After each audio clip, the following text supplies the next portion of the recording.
Você está assistindo Marta Maria, a Boa Parte do Dia podcast. Meu nome é Ana. Eu sou a Carol. Eu sou a Laís. E eu, a Letícia. Esse ano estamos estudando o Velho Testamento, seguindo o cronograma do manual Vem e Segue-me. A nossa discussão é apenas uma complementação do seu estudo. Venha conosco e sinta-se parte dessa conversa. Olá, pessoal! Sejam bem-vindos a mais um episódio de Marta Maria Podcast. Estamos aqui sem a Carol, infelizmente, então se você tá ouvindo, você não vai ouvir a vozinha doce dela, tão gentil. Ela está no Havaí, com a família dela, aproveitando, dançando hula-hula.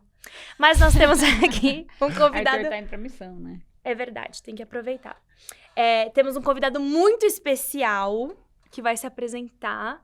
Alguns conhecem ele como Alberto, alguns conhecem ele como Arelano, alguns conhecem ele como Israel. Quem é você? Muitos nomes para uma pessoa só.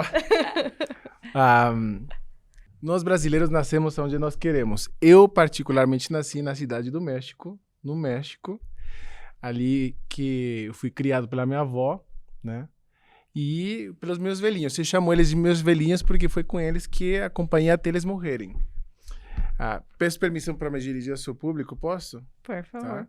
Para você que está nos assistindo, que você cuidou de seus netos, ou cuida dos seus netos, das suas netas, sacrificou tanto do seu dia a dia para poder estar ali com eles, de parte de um neto, Márcio, obrigado.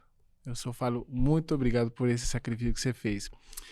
Com a minha avó, ela me ensinou dessas escrituras. A minha avó me ensinou dessas escrituras, mas agora de adulto eu vejo que mais do que aprender dessas escrituras, será aprender sobre o amor ao próximo. Porque sem esse amor ao próximo, realmente as escrituras ficam irrelevantes. Aliás, as escrituras são um testemunho do amor de Deus pelos seus filhos. E só estudar as escrituras por estudar sem esse amor acaba não tendo esse efeito que ele quer em nós. Mas... Peraí. Pode falar. Você falou nós brasileiros, aí falou eu nasci no México, como assim? Uai, é assim, os brasileiros nascemos onde nós queremos. Eu, no coração, eu nasci no México, sou da cidade do México. Entendi. O resto você pode fazer A ligação. A ligação, entendi. Entendeu? Então tá bom. Não, mas pode fazer perguntas do jeito que você quiser. Alberto, você tem muitos irmãos, não tem? Tenho. Aliás, após o divórcio dos meus pais, eles casaram novamente. E eu tive um total de 7 irmãos, né? 3 irmãs, na verdade. 3 irmãs e o resto, homens. Eu sou o mais velho deles e é uma responsabilidade diferente. Para quem é primogênito, a sua responsabilidade não é ser a adoração, que o caçula é, mas de você tentar ser um exemplo que parte as águas para o resto dos irmãos.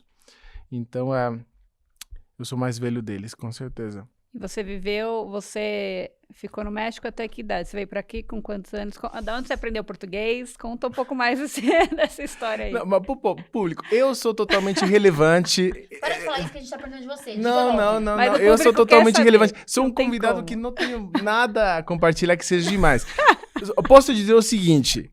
Bem humilde. Não, sinceramente, nem se preocupa não, porque não é tão relevante a minha vida assim, não. Mas... Este último ano, a vida mudou para mim e estou morando em St. George.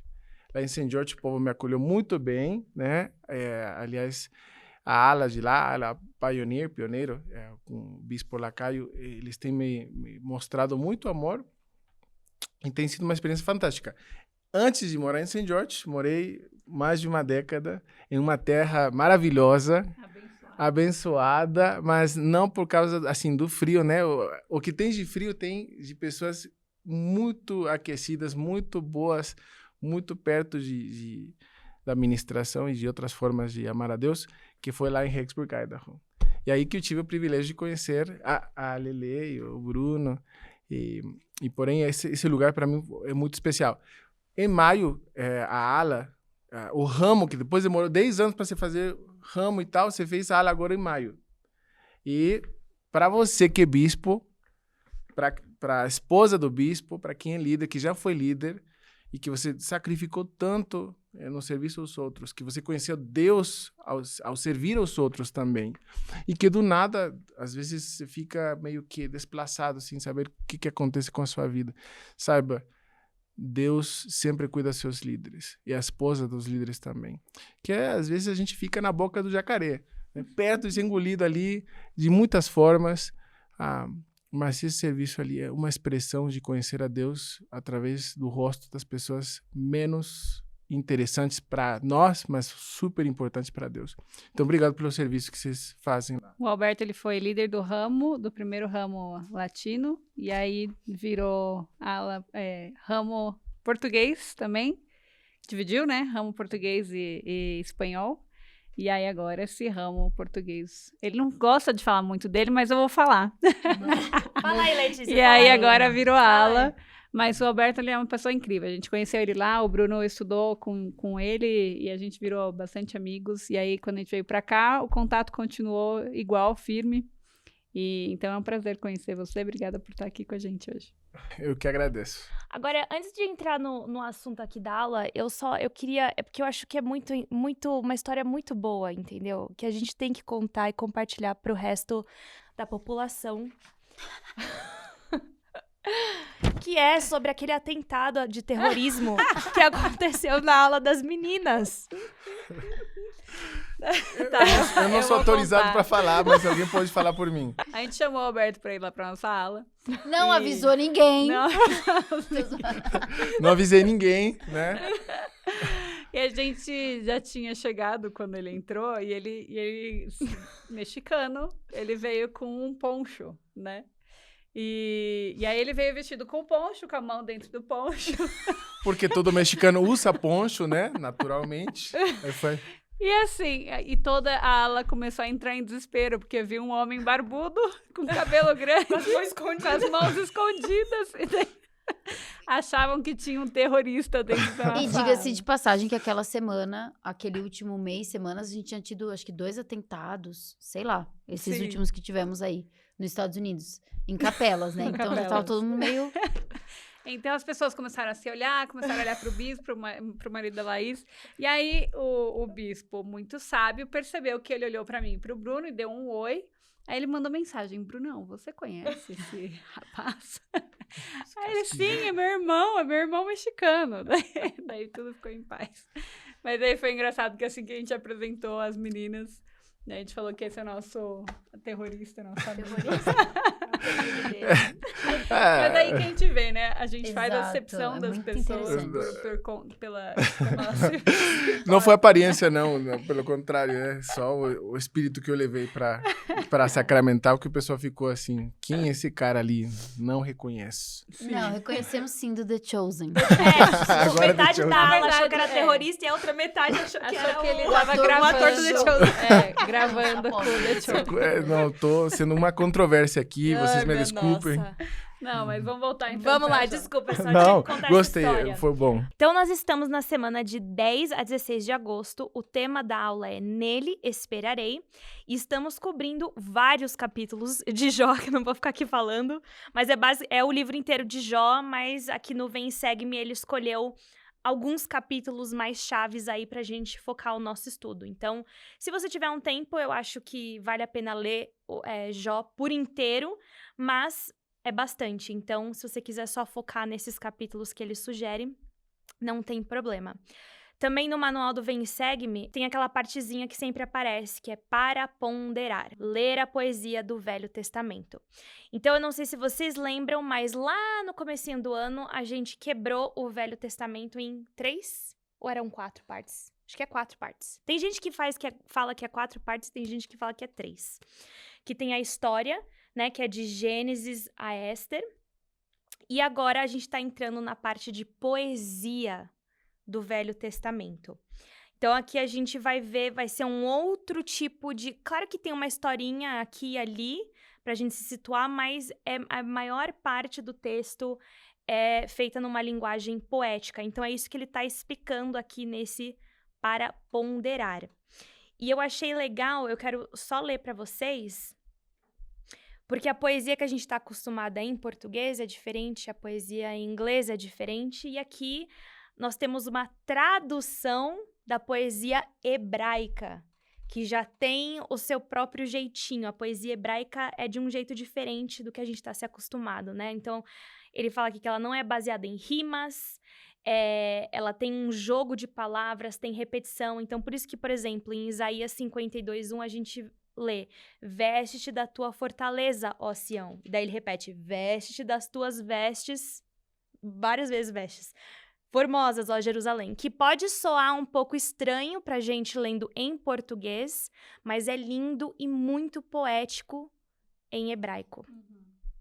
E é legal também, Ana, que lá no finzinho desse capítulo, pré-capítulo, né, não sei, ele fala que os poemas podem ser amigos maravilhosos, porque eles nos ajudam a compreender nossos sentimentos e experiências. E eu achei muito legal isso, que eu fiquei, quando eu li Jó, eu comecei a tentar olhar nessa perspectiva, né, de como que ele está explicando, como que ele explica a história de forma poética.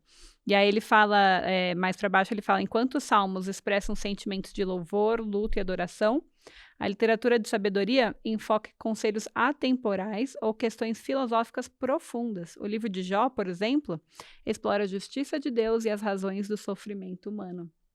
E eu queria até fazer, só antes da gente entrar, explicar um pouco, né? Jó aqui não fala, não saiu de Esther ali, né? A gente saiu de uma história, coisa acontecendo após a outra, voltando, indo.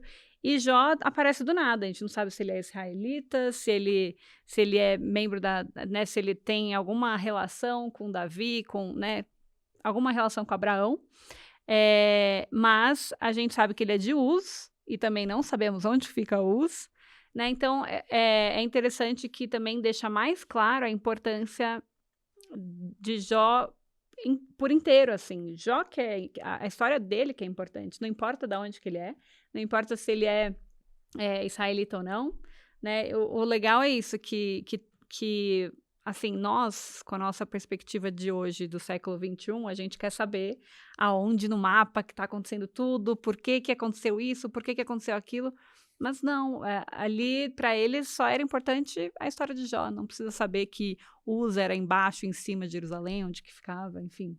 É interessante, no meu estudo, assim, eu vi que vários historiadores, tem historiadores que acreditam que Jó era uma pessoa real, e também tem historiadores que acreditam que isso é só uma história. Né? Assim como o Senhor ensinava em parábolas, ele falava de pessoas que não existiam, Jó também poderia ser uma pessoa que não existe, mas não faz muita diferença se ela existiu ou não. E também lembrando com essa história de que é uma poesia, né? Também eles falando, tem uma parte que a gente vai ler, que é uma interação de Deus com Satanás. Aquilo realmente aconteceu ou aquilo é só uma forma poética de explicar um princípio, uma coisa, né? Então, assim, temos que ler com tudo isso em mente, achando que pode ser ou não verdade. Eu acho que nessa questão também, se ele era ou não real, eu gostei muito do que o Taylor, que ele fala, que para ele, pessoalmente, ele falou assim, olha, é engraçado que em Doutrina e Convênios o Senhor fala para Joseph, meu filho, paz seja com a tua alma, tua adversidade, tuas aflições não durarão mais que um momento. E aí, lá no 10, ele fala, ainda não estás como Jó. Teus amigos não discutem contigo, nem te acusam de transgressão como fizeram a Jó. O que faz entender que Jó era uma pessoa mesmo, assim, né? Assim, real, que viveu, real. Que a história dele porque tá como escrita. Por que ele traria, né, de algo fictício, assim? Então, é uma perspectiva interessante aí também. Então, antes de começar, eu queria fazer uma pergunta e eu gostaria que a nossa discussão hoje seja uma experiência talvez mais, tipo, pessoal, né? Então, para quem que é esse livro de Jó? Para mim para mãe descabelada, para alguém que está questionando Deus, para uma mulher que está esperando ser curada de alguma doença. Para quem é esse livro inteiro? O que vocês esperam dessa discussão que talvez possa trazer algum tipo de paz ou consolo para alguém que está vivendo um momento de Jó? O livro de Jó é muito atemporal, né? Todos nós, com a nossa experiência humana, nós vamos passar por dificuldades, por tribulações, por provações, por testes, enfim, tentações. E é muito perfeito como o Senhor fez com que esse livro, esses relatos, né? Ou, enfim, esses poemas, enfim, eles tenham sido registrados, porque a gente pode tirar tanta lição. É um assunto muito atual, como eu disse, é muito atemporal, porque nós vemos os profetas falando sobre adversidades, né? E eu acho que sempre a gente lembra sobre isso, a gente estava até comentando aqui um pouquinho antes da gente começar. Quantas vezes eu não ouvi de muitas pessoas, né? Pessoas que não são membros da igreja, mas cristãos, sobre, nossa, mas tem que ter a paciência de Jó, né? Sempre nesse sentido, tipo, ter paciência, esperar, né? Ter essa esperança. Talvez eu acho que eu não pensava assim, mas depois de ler, eu acho que é a primeira vez que eu leio, assim, entendo a história de Jó, e não era o que eu pensava antes. Tipo assim, nossa, ele teve que ter uma paciência. Não, é tipo, ele passou pelas adversidades, e a gente vai falar mais sobre isso, o Alberto fez vários comentários sobre isso, porque ele sabia em quem ele confiava, né? Ele sabia do seu Redentor. Então, eu acho que é um livro atemporal. Todos nós precisamos, em qualquer fase da nossa vida, a gente vai precisar disso, né? É mais vê-lo como um exemplo, né, a ser seguido, e eu acho que é menos sobre como não sofrer, né? Eu acho que esse livro é menos sobre, eu preciso ser melhor em sofrer. Não, eu acho que é mais sobre conhecer o Salvador, sobre amar o Salvador, a ponto de que sofrer com ele é melhor do que sofrer sem ele. E a gente vai fazer uma coisa diferente hoje. O Arellano vai ser o nosso guia dessa discussão, tá? Pessoal. Então, Arellano, por onde começamos? Bom, obrigado. O livro de Jó tem muitas camadas. E, na verdade, não é o livro em si. É o que o livro significa para a sua jornada pessoal e espiritual com Deus. Para algumas pessoas, eles vão enfatizar a gratidão que ele apresenta nos primeiros capítulos. Para outras pessoas, não vai ser assim. Vai ser procurar uma resposta. Para outras pessoas, vai ser o que? Ter amigos e te ministrarem.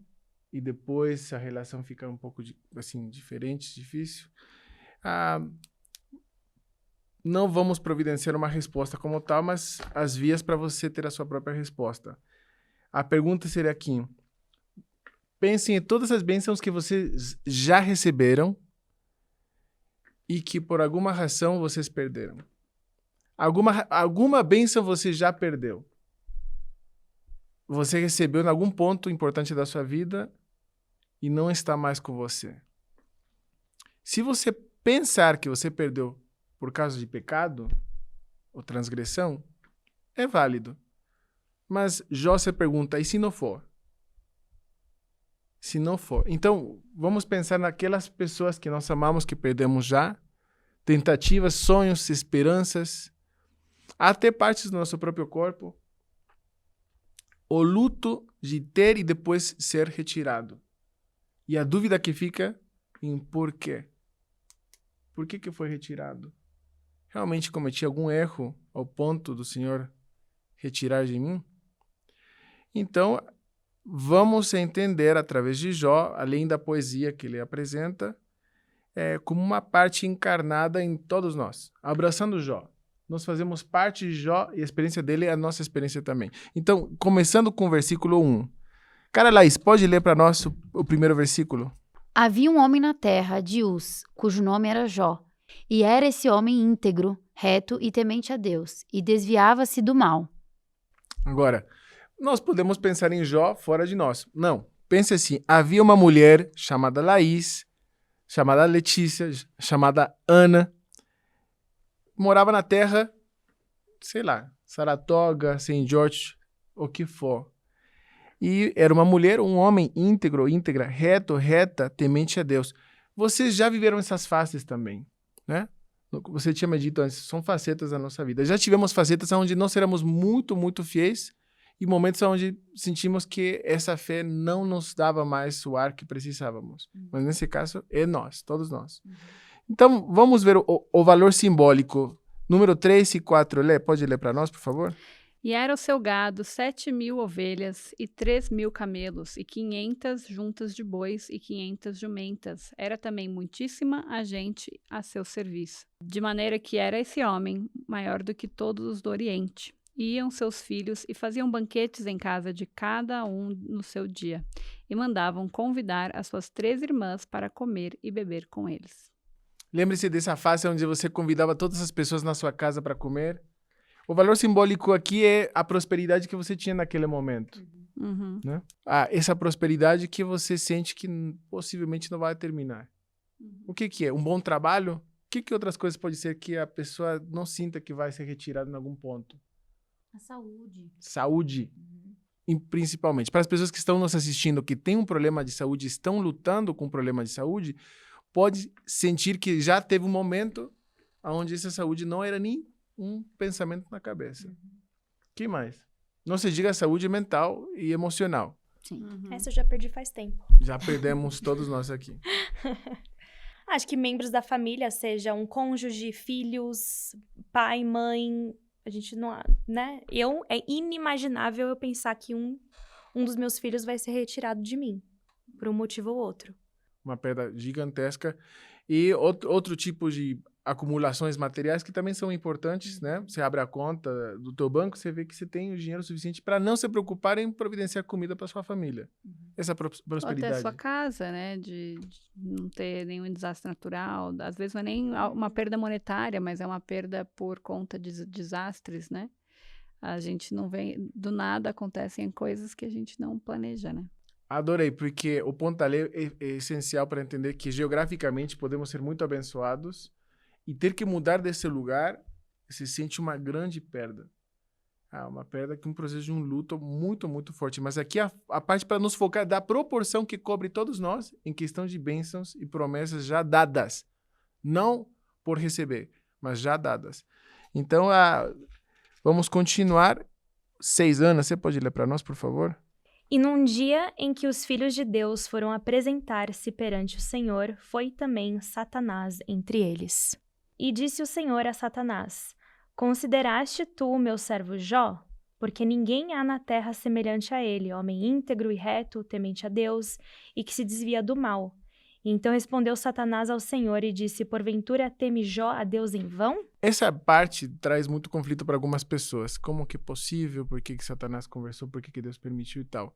O ponto importante dessa conversação aqui, é entender entre duas forças que vão além da nossa compreensão, dizer, será que teus filhos te amam por causa das recompensas e bênçãos que você dá para eles? A fé deles está literalmente baseada só nas recompensas, só nas bênçãos. Retire as bênçãos e vamos ver se eles realmente te amam. Então, esse exatamente no versículo 10. Ele fala em questão sobre esse ponto. Alguém gosta de 10 e 11. Porventura não o cercaste de sebe a ele e a sua casa e a tudo quanto tem? A obra de suas mãos abençoaste, e o seu gado está aumentado na terra. Mas estende a tua mão e toca-lhe em tudo quanto tem, e verás, se não te amaldiçoa na tua face. Ou seja, tira tudo, né? Mas estende a tua mão e toca-lhe em tudo quanto tem, né? Toca em tudo, retira tudo que ele tem, e vai ver se ele não vai falar mal de ti, né? Tipo, se ele vai falar, pô, Senhor, por que o Senhor fez isso comigo? O Senhor não vai reclamar. Sabe, é interessante pra mim, lendo essa parte aqui, pra mim parece, lembrando que isso é uma poesia, pra mim me lembra muito de talvez o Conselho dos Céus, né? Lá, quando a gente leu no começo... Filhos e filhas. E num dia que os filhos de Deus foram apresentar-se perante Deus, foi também Satanás entre eles. E aqui a gente claramente vê que... Me lembra daquela escritura da oposição em todas as coisas. Né? A gente aceitou, fazia parte do plano. Quando o plano foi apresentado para nós, a gente entendeu que para a gente poder ter o livre-arbítrio e exercer o livre-arbítrio, tinha que ter oposição. E a oposição vem de quem? De Satanás. Satanás é a pessoa que... Né? Então, não sei o que eu quero dizer com isso, mas é isso que eu tô pensando. Dá pra enxergar como se eles tivessem olhando de cima, né? Assim, mas não antes da vinda dele para a Terra, né? Sim, mas o senhor fala que os provaremos, né? Exatamente. Então, é tipo isso, exato, é o que você tá falando, né? Eles vão lá e eles estão sujeitos à vida mortal, onde você vai ter doenças, você vai ter muitas coisas que podem te acometer também, fora acontecer alguma coisa pela sua própria transgressão, né? A gente pode ver aí pela gravidade, né? Algo que puxa para baixo. Então, assim, estamos aqui, estamos sujeitos. E, assim, os provaremos para que veremos se eles estão, né? Se vão crescer e se vão nos escolher, que vai escolher o caminho do Senhor de volta, né? E vai reconhecer Deus, o Pai, Jesus Cristo como Salvador. E voltar pro beabá, talvez. Tem duas escolas de pensamento, vamos dizer assim, duas formas de enxergar a vida. E Jó vem a reconciliar essas duas escolas que são tão antigas quanto a dúvida mesmo. Uma delas fala que se você obedecer, você sempre vai ser recompensado. Se você faz a paz, você vai obter paz. Se você sembra uma coisa, você sempre vai colher aquilo que você sembrou. Essa escola ganha sua voz através do livro de Provérbios. Tem outro livro que eu posto aqui, que é o livro de Eclesiastés. E ele fala o oposto. Nem sempre você vai ser abençoado quando você for obediente. Nem sempre aquele que é inocente vai ter tudo de bom. E aquele que não merece prosperar, provavelmente vai prosperar mais daquele que é justo. Eclesiastés fala para Provérbios, você é engessado e muito estruturado, reduz a Deus em fórmulas. Provérbios olha para Eclesiastés e diz, você é desencantado e cínico. Jó vem a fazer essa união dessas duas formas de pensar, que existem em todas as partes, existe em cada família, em cada pessoa, em cada conselho de ala, onde você realmente acredita que fazer certas coisas de um certo jeito sempre vai te dar o mesmo resultado. Ô Laís, isso me faz lembrar, a minha mãe foi nossa professora de seminário por um tempo, e daí ela sempre falava assim, Augusta 1:1, como se fosse a escritura dela, né? Se eu obedecer, feliz sempre vou ser. Se eu desobedecer, eu sei que vou sofrer. Então é muito, você tá falando isso, mano, é minha mãe. Ela segue essa linha de pensamento. Mas é assim. É assim. Muita gente pensa assim. Sim. Eu penso assim. Sim. Todos nós somos ensinados assim, porque veja-se que na vida cotidiana, nós ensinamos os nossos filhos a que se eles obedecem, eles vão receber recompensas de nós como pais. E, porém, nosso relacionamento com nosso Pai Celestial e com Jesus Cristo acaba sendo trazido da nossa dinâmica com nossos pais primeiramente. Aos poucos você começa a desenvolver uma fé diferente daquela que você tem com os seus pais. Mas a primeira forma de explorar a fé é, será que você acredita em Deus só porque Ele te abençoa? Será que no momento que você não recebe aquela bênção que você trabalhou para obter, você se desencanta com Ele? Então, Jó, ele era abençoado grandemente pela obediência que ele tinha. Satanás diz, tira aquilo e você vai ver que ele não vai te amar mais, não. E o que acontece? Começa a cassação, começa essa perseguição. Vamos ver dentre todas as coisas que foram tiradas dele, né? Que pode ser que o mais impactante é 19. Lá você pode ler para nós? Eis que um grande vento sobreveio de além do deserto, e deu nos 4 cantos da casa, e ela caiu sobre os jovens, e morreram. E só eu escapei para te trazer a nova. Então Jó se levantou e rasgou o seu manto, e rapou a sua cabeça, e se lançou em terra, e adorou. E disse, nu saí do ventre de minha mãe, e nu tornarei para lá. O Senhor o deu, o Senhor o tomou. Bendito seja o nome do Senhor. Aqui vemos o caráter de Jó. Ele agradeceu. Agradeceu imediatamente, depois de ter perdas fortíssimas. Não só as materiais. Agora, eu vou fazer questão aqui de mencionar o livro das meninas, porque é um livro que precisam vocês lerem. Não pagamos, tá? Não precisa falar isso, não. Propaganda. Não fui pago, vou deixar. Mas tem lições muito importantes. Isso daqui, a Lê comenta, a Letícia comenta sobre a gratidão e como essa gratidão pode trazer boas transformações na tua vida. Agora, eu te pergunto, qual que seria para você, na tua experiência cotidiana, a diferença entre simplesmente um pensamento positivo e ter gratidão genuína? Eu acho que é como... É porque eu acho que um sentimento positivo, você não sabe assim, é só uma energia.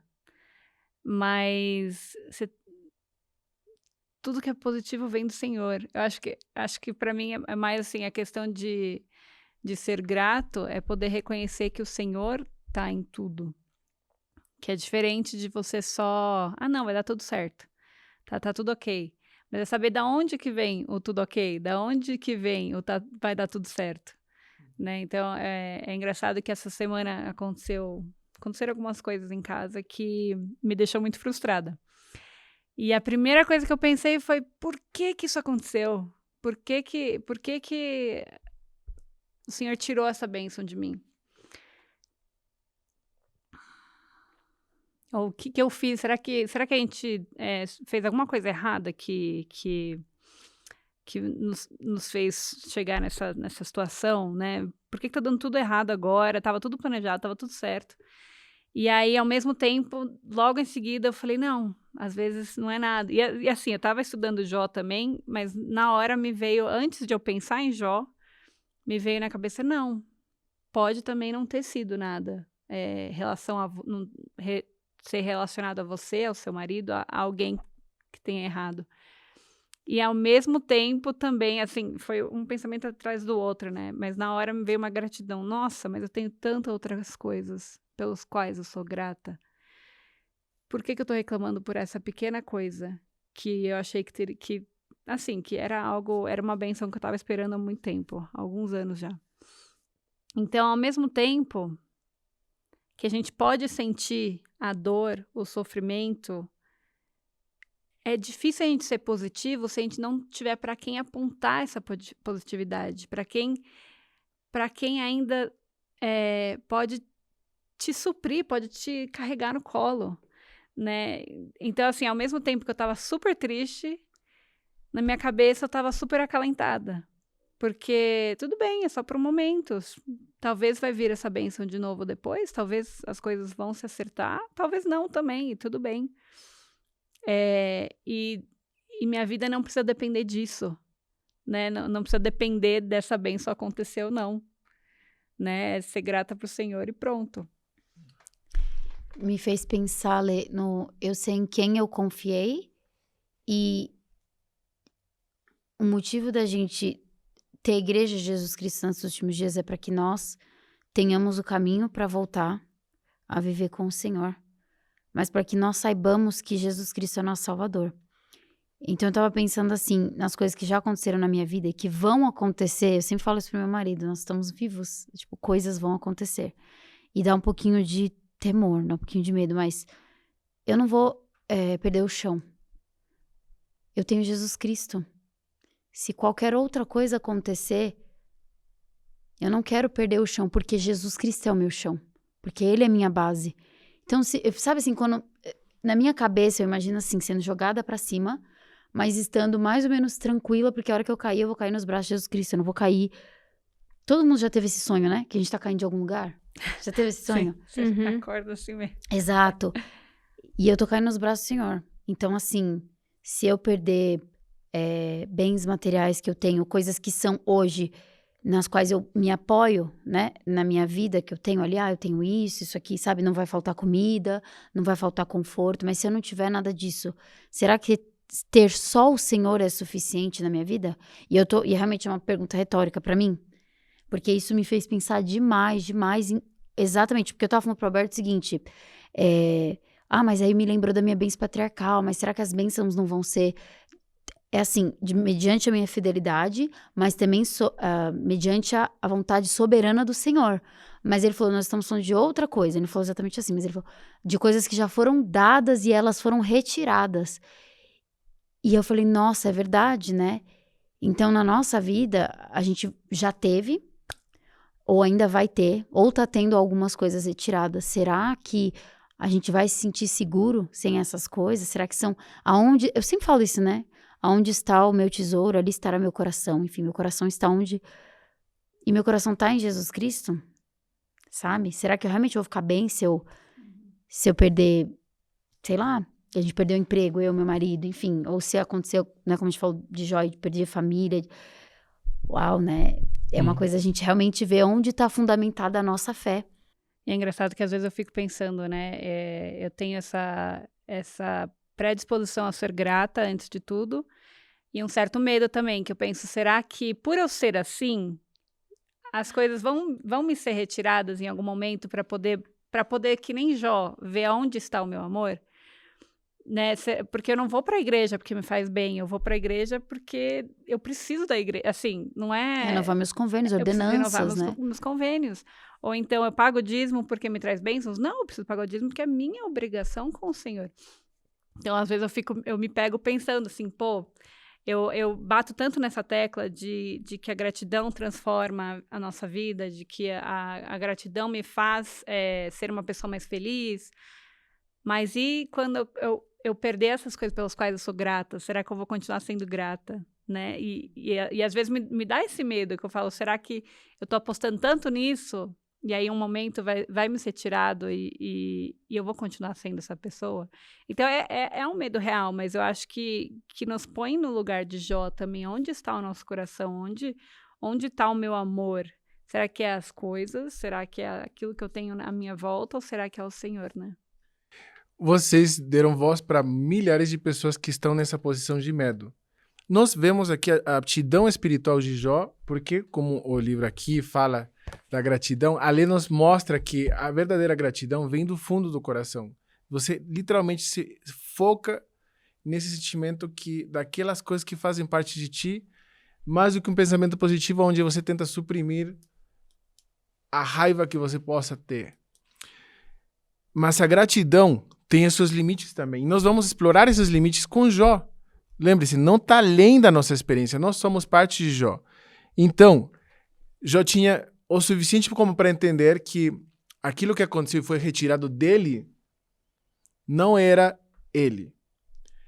Ou seja, que o desapego que ele tinha em proporção ao exercício espiritual dele era fantástico. Porque muitos de nós, me incluindo, somos apegados tanto aos bens materiais e outras pessoas também, que nem precisamos falar de morte. Uma pessoa que se separa de nós, o que acontece com o objeto, acontece com o sujeto. Eu já sinto essa dor. E Satanás reparou daquilo e disse, tudo bem. Ele manteve a postura. Mas agora vamos bater aonde realmente pode doer para muitas pessoas. Lê, você pode ler 4 a 8, por favor. Então Satanás respondeu ao Senhor e disse, pele por pele, e tudo quanto o homem tem dará pela sua vida. Porém estende a tua mão e toca-lhe nos ossos e na carne, e verás se não te amaldiçoa na tua face. E disse o Senhor a Satanás, eis que ele está na tua mão, porém poupa-lhe a vida. Então saiu Satanás da presença do Senhor, e feriu Jó de uma chaga maligna, desde a planta do pé até o alto da cabeça. E Jó tomou um caco para se raspar com ele, e estava assentado no meio da cinza. Essa última parte para ter em consideração que era o ponto máximo de humilhação na questão de saúde. Ele estava nas cinzas, literalmente se cozando com um caco de tão ruim que estava a pele dele. Né? O que acontece muitas vezes na saúde é que nós sentimos que nossa identidade se une com a nossa doença. Então somos a nossa doença. É difícil, é um exercício difícil de você se deslindar daquilo. O que acontece nesse ponto máximo de humilhação em questão de saúde? 11, 12 e 13. Pode ler para nós, por favor? Ouvindo, pois, 3 amigos de Jó todo esse mal que tinha vindo sobre ele, vieram cada um do seu lugar. Elifaz, o temanita, e Bildade, o suíta, e Zofar, o naamatita, e combinaram ir juntamente condoer-se dele para o consolarem. E levantando de longe os seus olhos, não o reconheceram, e levantaram a sua voz e choraram, e rasgaram cada um o seu manto.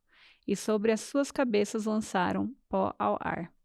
E se assentaram juntamente com ele na terra 7 dias e 7 noites. E nenhum lhe dizia palavra alguma, porque viam que a dor era muito grande. Agora, prestem atenção nessa parte, porque vocês já estão no ponto mais alto da humilhação.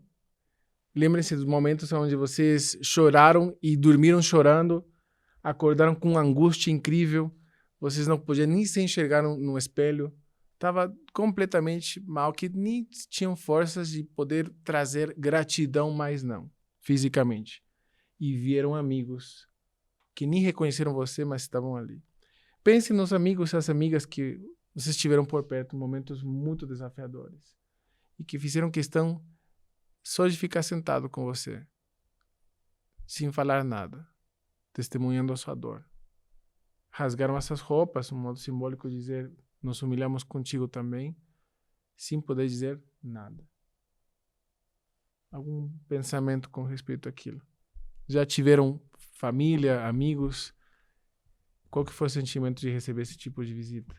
Eu já tive as meninas também sendo essas amigas, mas eu fico pensando assim, enquanto você estava falando, eu penso mais de que tipo de amiga eu sou, né? Eu acho que eu, pelo menos, tenho a tendência de, se alguém me contar alguma coisa ruim que eles estão falando, eu quero falar, dar um conselho, tirar essa dor deles, né? E a gente escuta muito esses conselhos de terapeutas e não sei o que a gente deve só sentar com os nossos amigos na dor deles. E às vezes só estar do lado, não precisa falar nada, é tudo que aquele amigo precisa, né? Eu lembro algumas vezes, e é assim, você falou de se sentir humilhado. Teve uma vez que a Carol e a Letícia foram lá em casa e eu tava com muita roupa pra dobrar. Tipo assim, gente, era humilhante, tá? E assim, eu tive que abrir meu coração e deixar as minhas amigas me servirem, dobrar as minhas roupas. E não falamos de nada, assim, de resolver os meus problemas, mas ficamos ali dobrando as roupas todo mundo junto. Acho que elas nem deixaram eu dobrar a roupa, elas só falaram senta e a gente vai dobrar. E a gente ficou falando de nada com nada e elas sentaram ali comigo. A minha dor não era... Bom, é uma dor muito grande, eu odeio dobrar roupa. É uma dor grande, mas essa não era a minha dor principal, entendeu? Tinha uma outra causa, a minha dor, que daí fez, então, com que eu demorasse muito pra dobrar as minhas roupas, por causa do sofrimento interno que eu tava sofrendo. Enfim, mas foi uma coisa tão simples, e uma coisa que me fez me sentir amada, que Cristo estava ali também dobrando as roupas. As minhas amigas foram como meu salvador naquele dia. A Laís estava de pensamento. A Laís estava de pensar. A Laís nunca me serve. Lá vai. A Laís nunca me serve. Mas esses detalhes pequenos fazem muita diferença. Também como os detalhes grandes. Não estamos em Jó. Você cuidou já de idoso? Esse momento humilhante de você ter que ver uma pessoa que estava muito bem em seus anos mais moços e agora está totalmente frágil. Para pessoas que fazem esse tipo de serviço, como os pequenos serviços também, eu lhe agradeço, sinceramente, porque esses amigos mostram aonde que está Deus se manifestando. Agora, vamos continuar, porque nós estamos no capítulo 3 e a gente não vai terminar 42 capítulos, mas não se preocupa que vamos pular uma parte muito grande. Bom, vocês tinham se perguntado, será que eu vou conseguir ser grata ou grato? Eu já fiz essa pergunta e a resposta foi, provavelmente não. E para Jó não foi diferente. Jó 3. Laís. Pereça o dia em que nasci e a noite em que se disse, foi concebido um homem. Converta-se aquele dia em trevas e Deus lá de cima não tenha cuidado dele, nem resplandeça sobre ele a luz. Já aconteceu momentos onde se sente tanta angústia que você desejaria não ter nascido ou não continuar vivendo. É um tema incômodo para muitas pessoas, mas acontece mais frequente do que nós gostaríamos de conversar. E é uma situação onde não adianta você se sentir mal de dizer não posso ser mais grato. Que você chegou já a muitos dos limites humanos do que uma pessoa pode encontrar um significado relevante na sua vida. Não é que você não acredite em Deus, não é que você não tenha fé, não é que você não ame Ele. Quer dizer que sua experiência já também estimula parte desse sentimento que não deixa você sentir força para você ter gratidão dele. O que vocês acham sobre essa parte? Um grande homem como Jó desejar não ter nascido. Então, no capítulo 2, quando a esposa dele fala, né? Enfim, já ainda assim não vai falar nada, né? Não vai amaldiçoar o Senhor. Ele fala, não fala besteira, né? E aí ele pensa nele. Ele não amaldiçoa o Senhor, né? Ele amaldiçoa as circunstâncias do nascimento dele, por ele ter nascido, né? Então ele nunca põe o Senhor ali como o Senhor me fez nascer, não foi isso, sabe?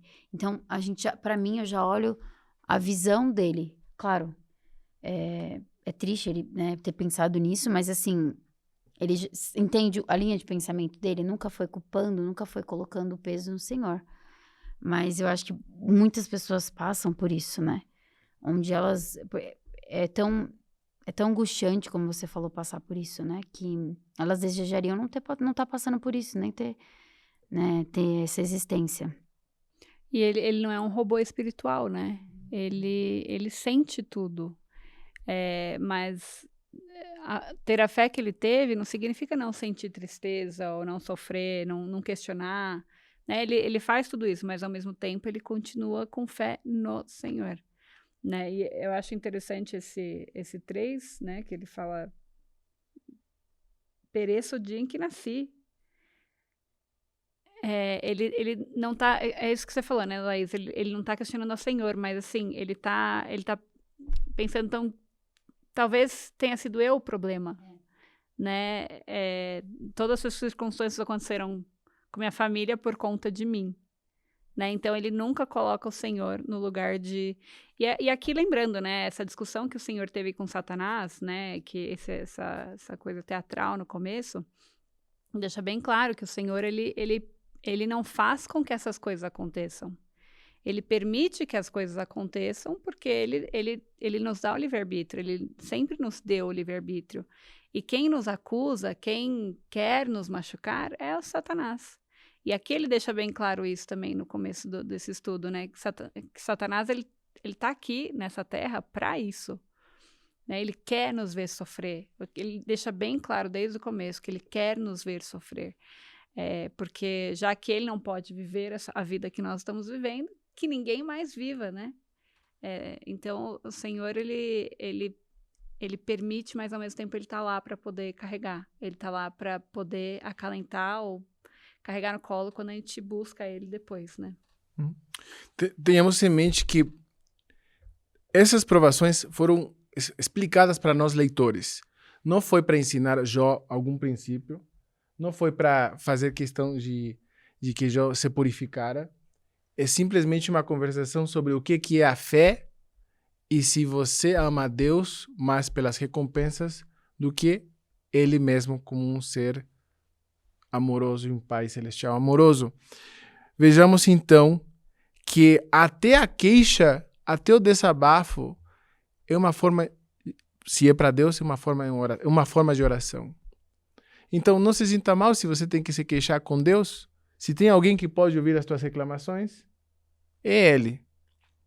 Mas seus amigos, aí outros 500. Eu fico lembrando do meu filho, que às vezes ele fala assim, não, mãe, ele, né, com o inglês e português dele, assim, ele quer dizer assim, mãe, não quero te ofender, mas tal coisa. É tipo isso, sabe? Quando a gente...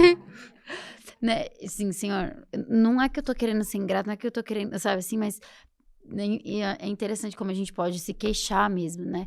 E é abrindo o nosso coração pro Senhor que muitas vezes a gente vai receber no nosso coração a resposta, como a Lelê estava falando, né? Aí já veio outros pensamentos na situação dela. Aí já veio, nossa, mas eu já tenho tanta coisa. E isso é importante a gente ter, essa conexão com o Senhor. Onde a gente vai poder, o Espírito Santo vai nos lembrar do que a gente já tem, das bênçãos nas quais a gente já tem, de tudo quanto a gente já tem. E focar no que a gente tem e no que a gente não... E não no que a gente não tem, né? Mas focar no que a gente tem. E será que ele não pensou também nas coisas que ele já teve? Pô, pelo menos tudo isso eu tive. Melhor do que não ter tido. Isso. Foi o que ele falou no começo. Quando ele agradece, assim, que ele fala, o Senhor deu, o Senhor tomou. Eu já tive. Obrigada pelo tempo que eu tive isso. Uhum. Às vezes, quando a gente fica tentando fazer... mas tudo tem um motivo. Claro. Né? Mas eu já tive isso. E ficar olhando só nas... Por que a gente tem que ter uma resposta Sim. do que tá acontecendo? Por Não que é precisa. tão porque desconfortável isso que eu ia pra falar. gente ficar sentado sem uma resposta? É difícil, porque você É difícil, eu não tô falando que eu Não, sabe sim, assim, sim, mas você por tá que que é certa. tão E difícil? eu acho que tem muito a ver com o século que a gente vive. Pra tudo tem que ter um Imediatista. motivo, Tudo tem que pra ter um tudo tem que motivo. ter... E daí eu fico pensando assim, será que se ele não tivesse na cabeça dele pensando tanto do porquê, ele não teria chegado nesse ponto tão baixo de ter pensamentos de não querer viver? Porque daí não tem resposta. Então a única resposta, eu não existi. Sabe? Muito bom, ótimo ponto. Obviamente, argumentar sobre por que não podemos ficar com a dúvida providenciando uma resposta é irônico. Porque a experiência humana é realmente tentar resolver cada pergunta que nós temos na nossa vida. E a interpretação do desabafo de Jó é olhado para os amigos como se fosse uma queixa. E então as coisas começam a ficar um pouquinho interessantes, porque o Elifaz, o primeiro amigo de Depois Jó... dos 7 dias lindos de quietude, ele abre a boca. Adoro, porque Jó nos mostra contrastes reais. Você não sempre está de boa com seus amigos. Vai ter momentos onde, por ser amigo, você vai falar na lata e você provavelmente Sonho, vai Laís. incomodar. Nós A Ana temos dois já me exemplos olhou. aqui. E vai ter quem vai ser um pouco mais prudente nas suas palavras e não. Né? Temos a dinâmica aqui de 4 amigos Tô de aqui Jó, na mas estão aqui. linha do fogo Quem aqui, vai vocês ser mais- dois estão... Quem vai ser mais prudente ao falar? Mais prudente. A Carol. Tem gente que não vai falar nada, vai ficar quieto, sem falar nada. Outras vão acusar outras de... Tô brincando. Passive aggressive aqui. Tô zoando. A gente adora fazer uns... Não, tá certo, passa aí. Acho muito bom. O Elifaz realmente era o mais prudente de todos. Então, poderíamos dizer que ele olha para Jó. E aqui eu quero que vocês tenham em mente. Eles representam a escola de provérbios, que diz assim, você se queixar com Deus é uma blasfêmia. Ah, sim. Você se queixar para com Deus, ele vai te dar pior. Não Vai te castigar. procura, vai te castigar pior. Sim. Por quê? Porque eles estão ainda nesse pensamento de que Deus é um Deus de recompensa e punição só. Uhum. Pense vocês, quantas vezes você se refreia de expressar o que você realmente sente para com Deus por medo de não piorar as coisas internamente. A Letícia acabou de falar. É. Exatamente. Que absurdo. Mas... É normal. Calma, qual que é esse? Oi? Qual que é esse? Elifaz. Ele faz, tal. Então vamos ver com a prudência que ele faz. Faz questão de Com a dar voz prudência para que ele faz. Começando... Ele faz com a prudência que ele faz. Ele faz... Exatamente. Barra essa aqui de rap. Bom, do 2 ao 5. Se intentarmos falar-te, enfadar-te-ás? Mas quem poderia conter as palavras? Eis que ensinaste a muitos, e fortaleceste as mãos fracas. As tuas palavras levantaram os que tropeçavam, e os joelhos desfalecentes fortificaste. Mas agora que se trata de ti, te enfadas, e tocando-te a ti, te perturbas. Muito bem. Então, finalmente ele diz... não dá para segurar mais não. Olha, você ensinou a ser paciente, você ensinou a ser bom, você ensinou a ser grato o tempo todo. Quando acontece com você, aí você se queixa. Como que é possível? Número 7 e 8. Lá aí você pode ler 7 e 8. Lembra-te agora, qual é o inocente que pereceu? E onde foram os retos destruídos? Como eu tenho visto, os que lavram a iniquidade e semeiam o mal, ceifam o mesmo. O que ele está ensinando aqui? O que ele está ensinando que está acontecendo com o Jó por causa do quê? Sim, Que reclamou, você vai ser castigado. Porque quem faz iniquidade merece castigo, tipo... Você pecou. você pecou em alguma forma. Você fez alguma coisa errada que você não tá lembrando aí, talvez, mas você mereceu. Sim. Exatamente. E olha só, qual que é a Você fonte... planta o que você colhe. Não, você colhe o que você planta. Qual que é a fonte de credibilidade? Qual que é a apoiatura? Qual que é a muleta de Elifaz para ele argumentar sobre aquilo? Vamos ler 13 e 15 e 17. Entre imaginações de visões da noite, quando cai sobre os homens o sono profundo, sobrevieram-me o espanto e o temor, e todos os meus ossos estremeceram. Então um espírito passou por diante de mim, fez-me arrepiar os cabelos da minha carne. Seria, porventura, o homem mais justo do que Deus? Seria, porventura, o homem mais puro do que seu Criador? Praticamente ele está dizendo, isso aqui foi revelado a mim. Se você sofre do jeito que você sofre, é porque você errou em alguma forma, pecou em alguma forma, e um espírito falou isso para mim. Foi uma revelação pessoal que eu tive. E compartilho com você. Da tua vida. Pra tua vida. E eu não sou teu líder, né? O problema aqui dele faz é que ele torna uma experiência pessoal espiritual em uma regra universal. Uhum. Agora, falando aqui desse livro lindo, a Laís escreve com respeito à comunidade, né? Amizades e o poder que pode ter amizades boas na sua experiência lá no Wyoming também, né? Então, a pergunta para você seria, como então, como amigos, como comunidade, fazemos questão de não aumentar a dor para com outros amigos? Qual seria a tua experiência com você, com outros amigos, que aumentou a tua dor e que você diz, aprendi, eu não vou fazer assim para não exacerbar a dor daquela pessoa, mas não. Eu acho que quando a gente não quer uma coisa pra gente, a gente também não pode, ou pelo menos as pessoas que a gente ama, que a gente dá afeição, a gente não vai querer pra aquelas pessoas também, né? Então, no caso, eu acho que ali talvez será que ele não tinha uma boa intenção de tipo assim, eu sou teu amigo, tô te avisando, tô te falando, né? Assim, não sei, pra mim eu fico um pouco dividida se um amigo verdadeiro às vezes quer, né? Tudo bem, ele não tem como ter a revelação pra ele e tal, mas eu acho que existem maneiras da gente falar e talvez quando a gente for falar, a gente vai sentir no nosso coração se é aquilo que a gente deve falar mesmo, né? Porque eu também já tive experiências nas quais pra mim tava tudo bem na minha cabeça falar aquilo e quando eu falei não era pra eu ter falado, assim, não, sabe, não ajudou. E aí eu aprendi, falei, não ajudou falar aquilo, sabe? E também já tive a experiência de ter temor, assim, de falar alguma coisa que não era nada demais e que no fim foi muito bom pra pessoa. Então, acho que é muito sobre a gente ter o desejo genuíno no coração de realmente fazer bem pra aquela pessoa, independente do que aquilo pode resultar pra nós. Acho que muitas vezes a gente pode fazer algumas coisas que ou vai afastar a pessoa da gente, ou vai trazê-la mais pra perto, né? Gostei, porque o que fala uma coisa importante que nós aprendemos muito pouco na vida, e é que quando começamos a ouvir alguém se queixar, reagimos imediatamente a defender nossas crenças. Então, uma crença forte deles é não se queixa para com Deus. E vou ser mais reativo, porém menos compassivo. Não vou ter compaixão por você, Sim.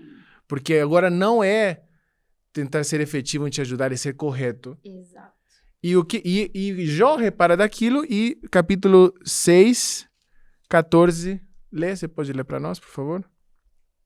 O que ele fala, em questão de resposta para ele faz? Ao que está aflito, devia o amigo mostrar compaixão, ainda ao que deixasse o temor do Todo-Poderoso. O que você pensa, Laís? É exatamente isso. É a gente sentir, né? E é um desafio, mas eu acho que é um exercício. O que eu devo falar aqui agora? Não devo falar nada, como a Ana falou? Sentar aqui e só estar junto?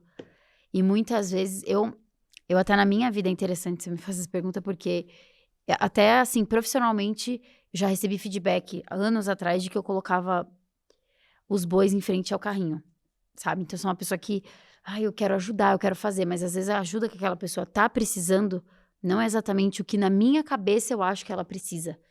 E aí é que tá o espírito, né? E o desejo, ao orar ao Senhor e pedir, sabe? Esse guia, eu tenho certeza que o Senhor vai conceder. É saber o que não falar e o que falar, mas é um desafio, é o que ele falou, né? Devia o amigo mostrar compaixão, mesmo ao que deixasse o temor do Todo-Poderoso. Né? Então, conseguimos compaixão quando tentamos emular o que seria essa experiência se nós vivêssemos essa experiência diretamente. Se colocar no lugar, né? Colocar no lugar. 6:4. Ana, pode ler? Essa aqui é a experiência de Jó. Como que ele está sentindo o sofrimento? Porque as flechas do Todo-Poderoso estão em mim, cujo ardente veneno me suga o espírito. Os terrores de Deus se armam contra mim. Então tá, literalmente assim, essa é a minha experiência. Deus tá literalmente fazendo questão de me mostrar essa dor. Eu estou sentindo que Deus tem alguma coisa comigo e não entendo o que é. Esse sofrimento muito forte. Então, do outro lado, não vai se entender assim. Mas se você se sentar no meu lado, você vai entender que uma dor tão forte, que alguém com uma aptidão que nem a minha, não vai poder simplesmente ficar calado. Uhum. E a gente conheceu o nosso amigo, eu acho, né? Genuinamente, porque tem gente, às vezes, que precisa, assim, que a gente vai sentir que a gente podia falar aquilo de uma maneira diferente. Ou às vezes a gente fala, a pessoa já tá se culpando tanto, já se colocando tanta... que eu não preciso adicionar a angústia da pessoa.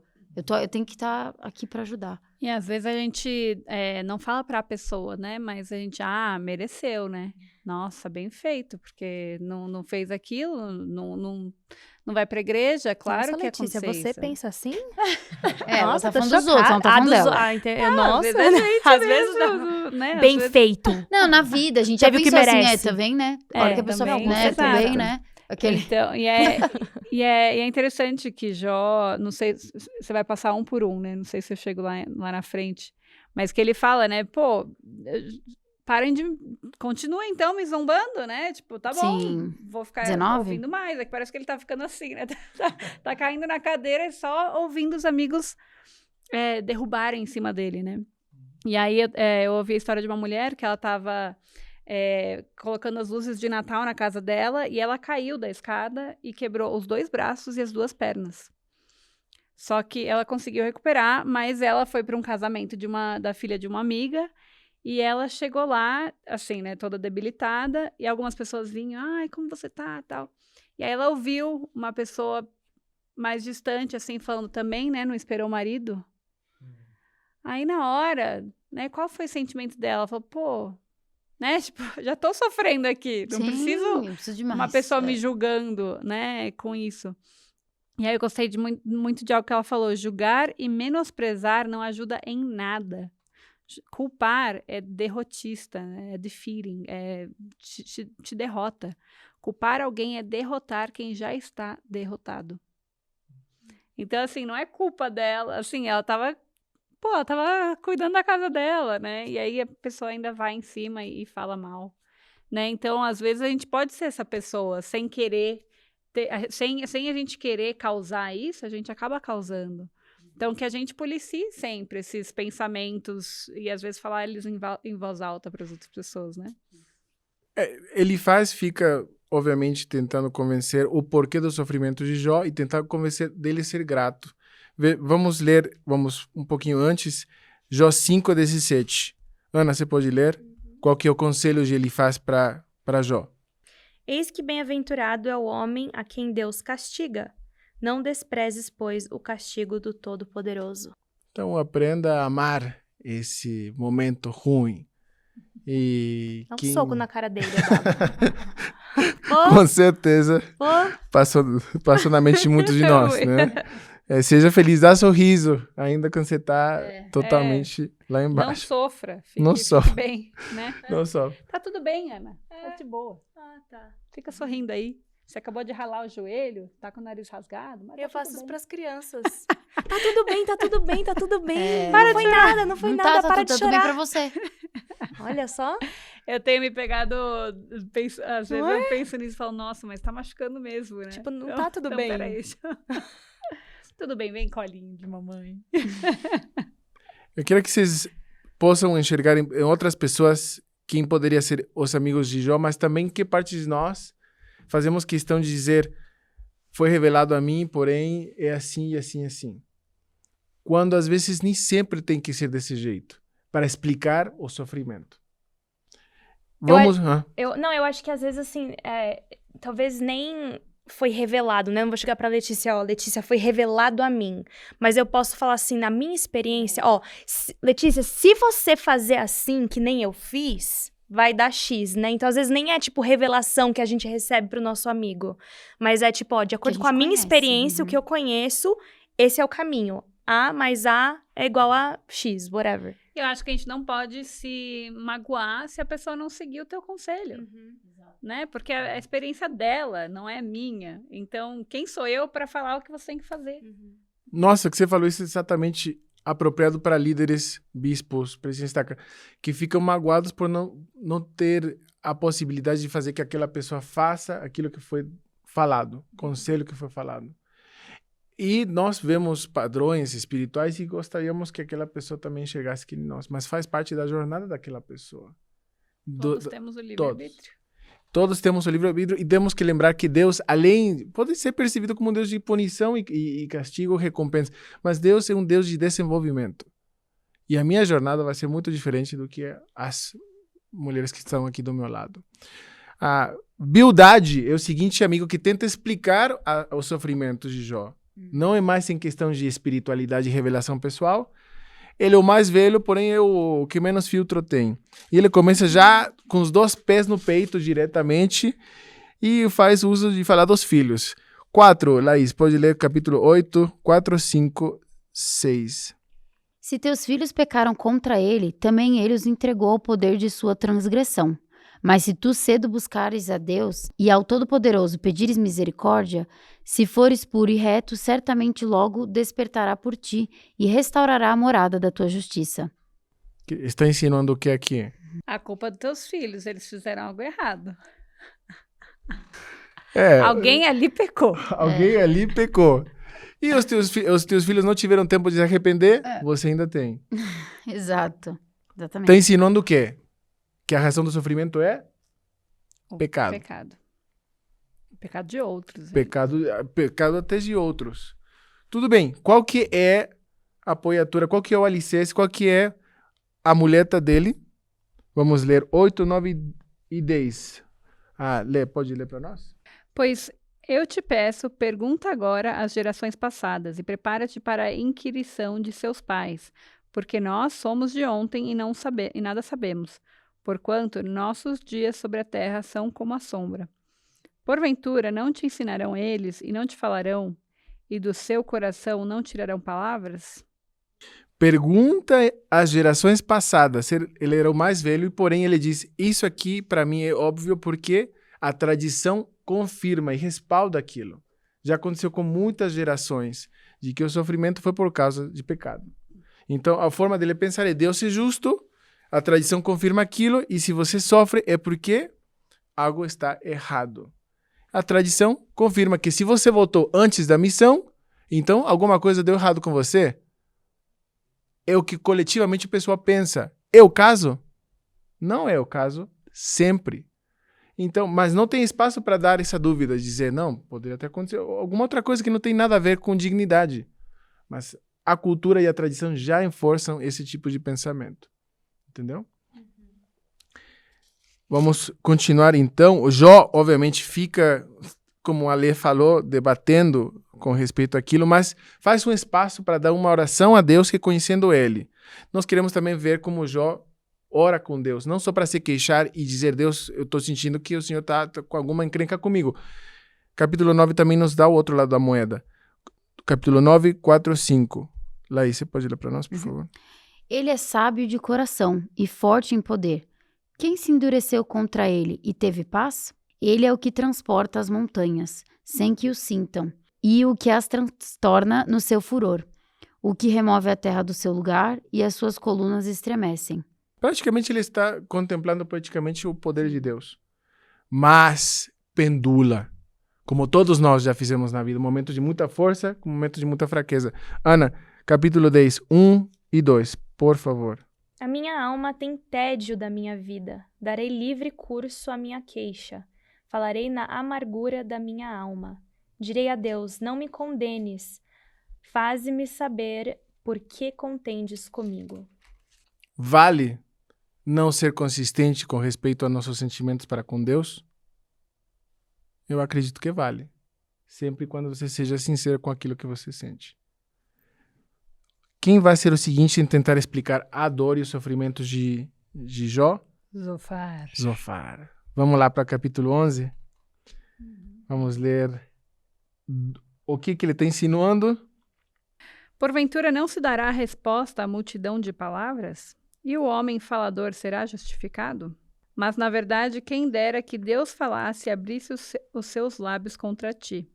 e te fizesse saber os segredos da sabedoria que é múltiplice em eficácia. Sabe, pois, que Deus exige de ti menos do que merece a tua iniquidade. Em português diz exige, mas em espanhol diz castiga. O que quer dizer? Deus está te castigando menos daquilo que você merece.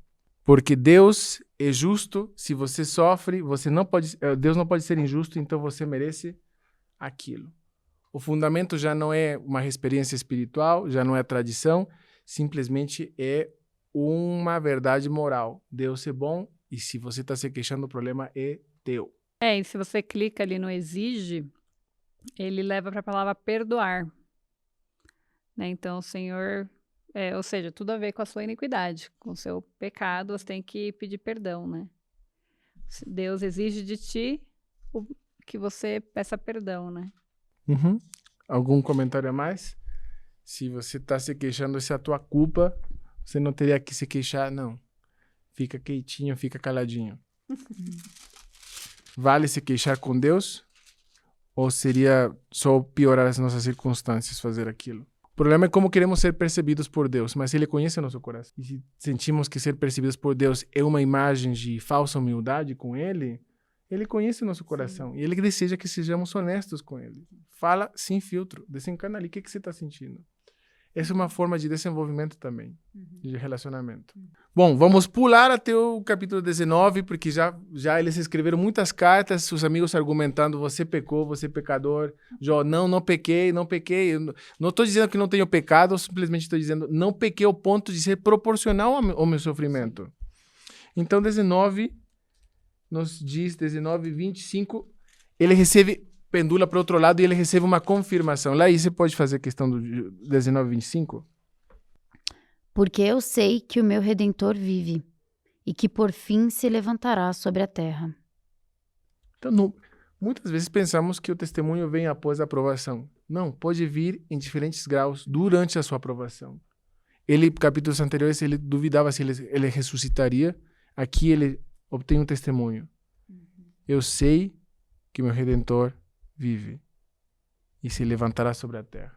Pensamento. Acho que só, a pergunta, assim, para contemplação. Por que alguns testemunhos ou algumas verdades só se tornam reais ou mais concretizadas, mais firmes através de dor e sofrimento do que através de conforto? Porque eu acho que é quando a gente mais se questiona, que é quando Jesus Cristo sofreu muito, e ele passou por todas as dores, né? No corpo, na carne. E é quando acho que é nesse momento que a gente se achega um pouco mais perto dele. E é na dor que a gente se entende. E tem essa frase no inglês, né? It takes one to know one. É mais ou menos assim. Até que você passe por aquilo, você não vai entender realmente aquilo que a pessoa tá, né, passando. Então, eu acho que é a maneira com que a gente se aproxima do Senhor. Felizmente ou infelizmente, né?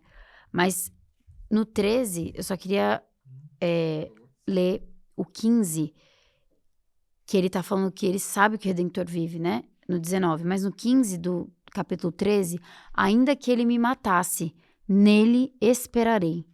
Contudo, os meus caminhos defenderei diante dele. Ele não entende o porquê, ele não sabe o porquê ele está passando por tudo isso. Mas essa dor, essa dificuldade, enfim, acabou, né? Às vezes a gente pensa, acabou com a vida dele. Faz com que ele mesmo assim, mesmo que ele morrer, ele fala, ainda vou esperar no meu Senhor. Ainda tenho a esperança nele, ainda confio nele. Adorei, porque a Lê perguntou, será que ele lembrava dos tempos bons quando ele prosperava? E quando ele podia ter essa certeza ainda sem tanta tribulação? Capítulo 29, 4 e 5, ele faz questão de relembrar. Ana, você pode ler para nós? Como era nos dias da minha mocidade, quando o segredo de Deus estava sobre minha tenda, quando o Todo-Poderoso ainda estava comigo e os meus filhos em redor de mim. Vale a pena relembrar desses momentos bons também. Faz parte de quem você é. você pode decidir não querer nem lembrar para não te machucar. Mas cedo ou tarde você tem que encarar o fato de que Deus também aceita tanto as coisas não boas como as coisas excelentes da tua vida. Lê, você já falou alguma coisa? Eu queria ler também o versículo 26 e 27 do 19. Né, que ele, na verdade, eu vou ler o 25 de novo, porque eu sei que o meu Redentor vive e que por fim se levantará sobre a terra. E depois de consumida a minha pele, contudo ainda em minha carne verei a Deus, a quem eu verei por mim mesmo, e os meus olhos o verão, e não outro. Por isso as minhas entranhas se consomem dentro de mim. Eu acho esse testemunho lindo de Jó, né, que ele tem fé em Cristo, assim, completamente, por mais que a pele dele tenha sofrido, né, todas as feridas que ele teve, por tudo que ele perdeu, a esperança dele no Senhor era maior do que tudo isso. E me faz pensar muito no quanto, às vezes, a gente já comentou aqui, né, que a gente está ansiosos pela segunda vinda, ao mesmo tempo que a gente fica pensando, né, que mais que vai vir sobre o mundo para a gente poder chegar na segunda vinda, né? Mas é essa esperança de que os meus olhos o verão e não o outro. Meus olhos, não os teus, os meus. Então é essa esperança de que com Deus tudo ficará bem, né? Esse amor que ele tem por Deus. Então não importa de onde que vem o pecado, né? Como o elder Richard G. Scott, ele num discurso Confie no Senhor, ele diz o seguinte: ninguém deseja infortúnios. As provações, decepções, tristeza e pesar são provenientes de duas fontes diferentes. Aqueles que transgridem as leis de Deus sempre enfrentarão esses desafios. A outra razão para a adversidade é o cumprimento dos desígnios de Deus em nossa vida, a fim de que nos purifiquemos com a provação. É de importância vital que cada um de nós identifique a fonte dessas provações e desafios, uma vez que a medida corretiva a ser tomada varia muito. Então, assim, ela pode vir de pecados, pode vir... aí tem uma outra frase também, que todo pecado causa sofrimento, mas nem todo sofrimento é causado pelo pecado. A gente está num mundo decaído. A gente veio para ser provado, para a gente poder alcançar o reino eterno, né? Então,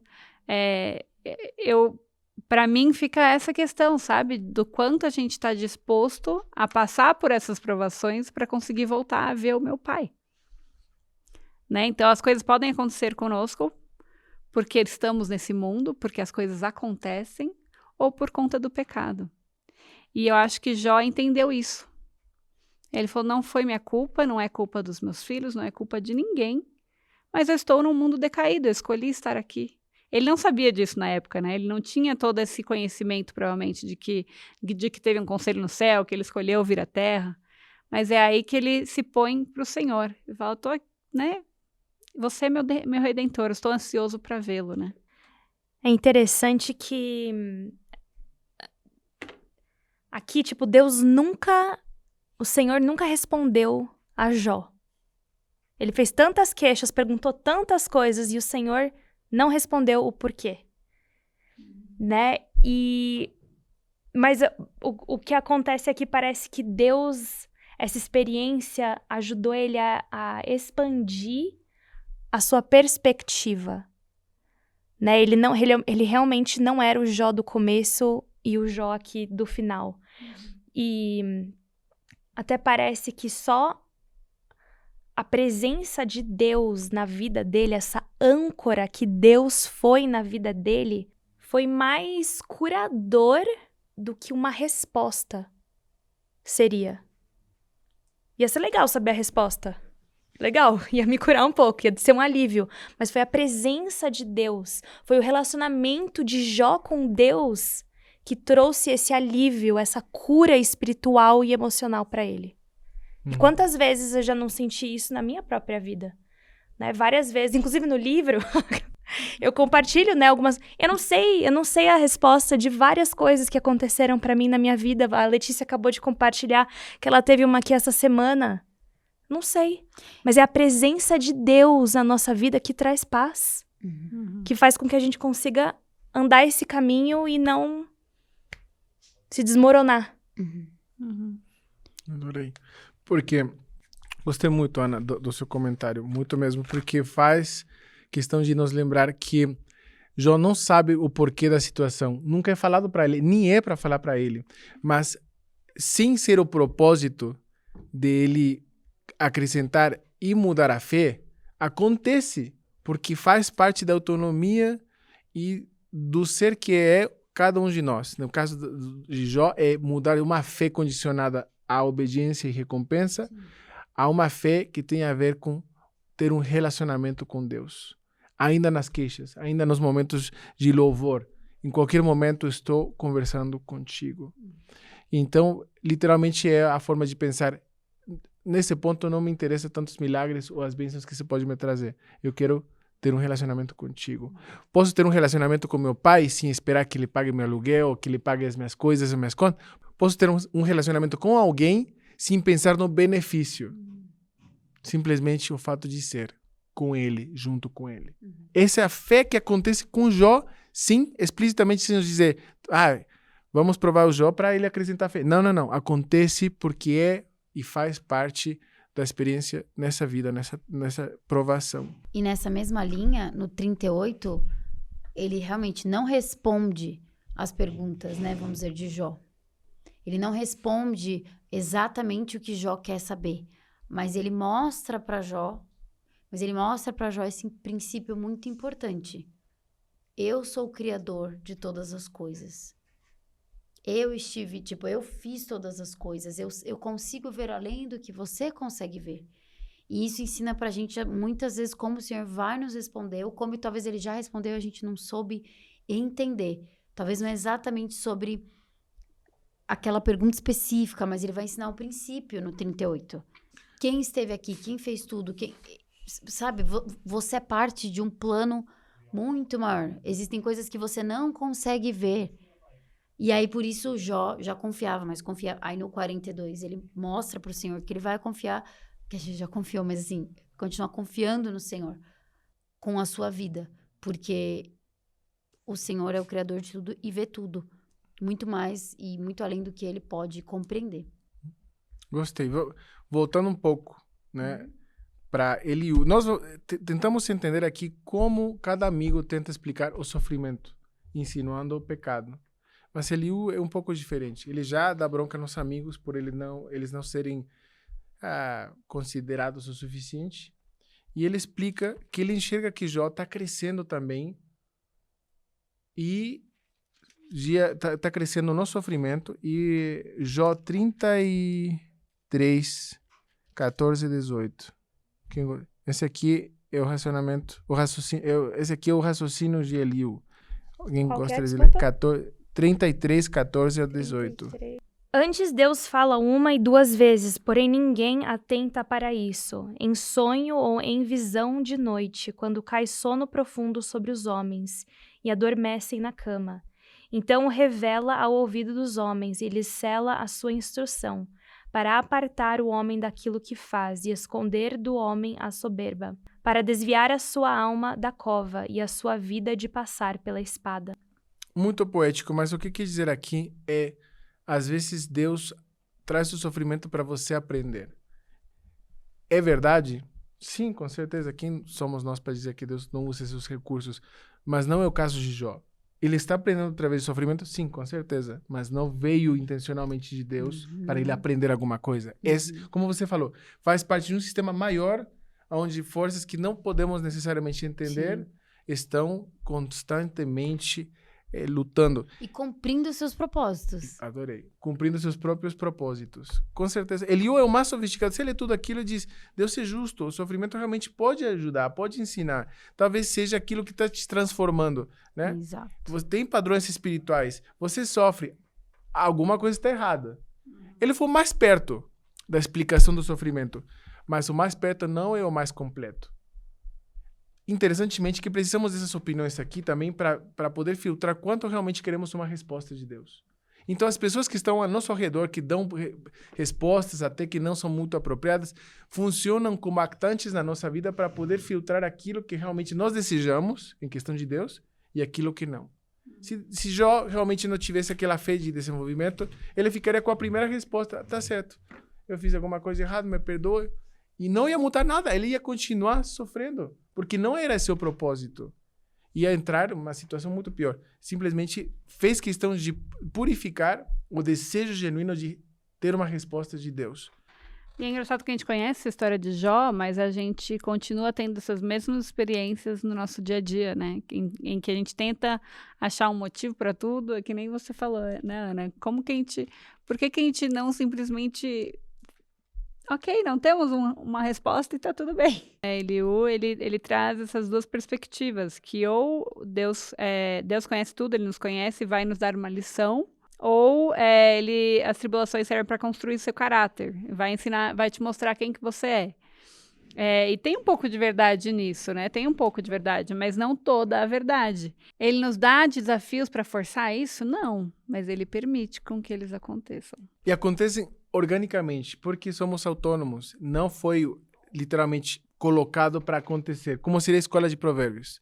Aconteceu porque nós também somos independentes. Nós também temos oportunidade de escolha. Nós temos situações onde não entenderemos, mas continuaremos sobre aquilo que nós aprendemos.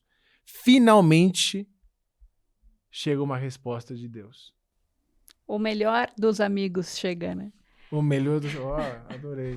O melhor dos amigos chega para responder a Jó. E ele começa de uma forma majestosa, dando essa perspectiva de que você faz parte de um todo. E ele diz de uma forma celestial. Você pode ler o primeiro até o 4? Depois disso, o Senhor respondeu a Jó de um redemoinho e disse: Quem é este que obscurece o conselho com palavras sem conhecimento? Agora cinge os teus lombos como homem e pergunta-te-ei, e tu me farás saber. Onde estavas tu quando eu fundava a terra? Faze-mo saber, se tens entendimento. Continua lá, 5 a 8. Quem lhe pôs as medidas, se tu o sabes? Ou quem estendeu sobre ela o cordel? Sobre o que estão fundadas as suas bases? Ou quem assentou a sua pedra de esquina? Quando as estrelas da alva juntas alegremente cantavam, e todos os filhos de Deus jubilavam? Ou quem encerrou o mar com portas, quando transbordou e saiu da madre? Quando eu pus as nuvens por sua vestidura e a escuridão por faixa, quando passei sobre ele o meu decreto, e lhe pus portas e ferrolhos, e disse: Até aqui virás e não mais adiante, e aqui se quebrará o orgulho das tuas ondas. Ele mostra de forma cênica tudo que ele cuida, desde as coisas pequenas até as coisas maiores. E a parte mais maravilhosa é que uma resposta muito sutil, mas não explica o porquê da situação. 25 e 26. Laís. Quem abriu para a inundação um leito e um caminho para os relâmpagos dos trovões, para chover sobre a terra onde não há ninguém e no deserto em quem não há gente. Deus cuida de lugares que ninguém vê. E, porém, entre todas essas coisas, você está aqui. Eu te cuido. Eu sei quem é você. Eu não viro meu rosto ante as tuas tribulações. Eu sei o que você está passando. Uma fórmula existe, mas você não vai conhecer todas as variáveis. O mistério eu me reservo. Mas você está aqui e eu converso com você. Então, Ana, você falou muito bem, uma resposta virá. É a resposta? Às vezes não, às vezes sim. Mas a pergunta seria, o que faz mais uma diferença? No livro aqui também, a Ana fala de algumas coisas que vocês teriam que ler pessoalmente. Mas ela faz questão de enfatizar uma parte fantástica que se acopla muito bem a Jó. O que é mais importante na tua experiência pessoal? Não sempre, mas naquelas experiências que você fala no seu livro. Receber uma resposta ou saber que você não estava sozinha? Saber que eu não estava sozinha. Com certeza. Que a resposta... Vocês vão ter que ler o livro para saber da minha experiência. Mas... Porque eu não sei se uma resposta virá do porquê.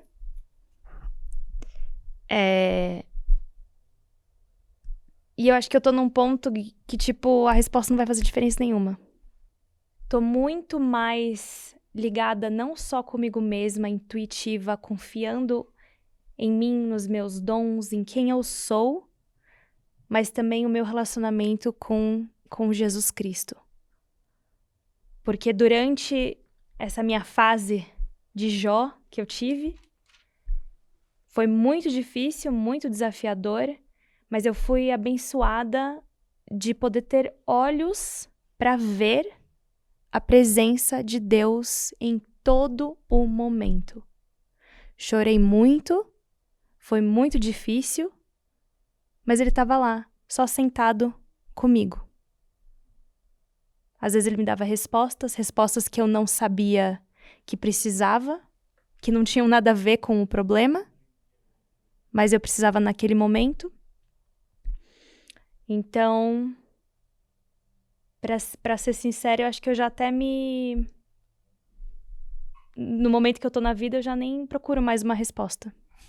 É fantástico, porque o que você escreve aqui, tem que ler, realmente enfatiza o que Jó responde no capítulo 42, versículo 5.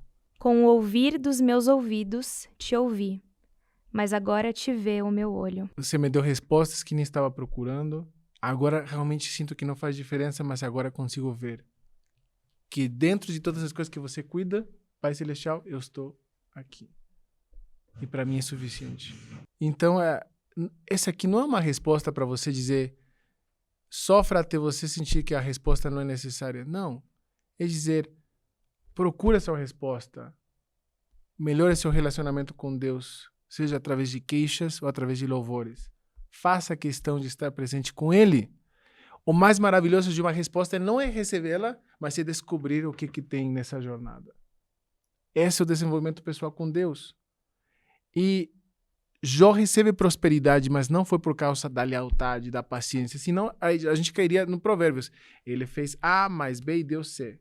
Simplesmente porque ele seria abençoado naturalmente, como também foi provado naturalmente. Nem sempre uma coisa leva a outra. Deus se reserva o mistério de agir de formas que para nós pode ser não claras. Mas o fato dele receber a prosperidade que ele recebeu fala mais com respeito a que sempre, para todo mundo, tanto o iníquo como o justo, o sol e a chuva vão estar presentes. Uma maior recompensa, então, será não aquilo que vem de Deus, mas aquilo que você procura entender dele. Uma jornada ativa que não depende de receber, mas de procurar e de ir atrás, e que você sim tem o controle em fazer. E o Senhor mudou a sorte de Jó quando orava pelos seus amigos, e o Senhor deu a Jó o dobro de tudo quanto dantes possuía. Então foram a ele todos os seus irmãos e todas as suas irmãs e todos quantos dantes o conheceram, e comeram com ele pão em sua casa, e se condoeram dele, e o consolaram acerca de todo o mal que o Senhor lhe havia enviado.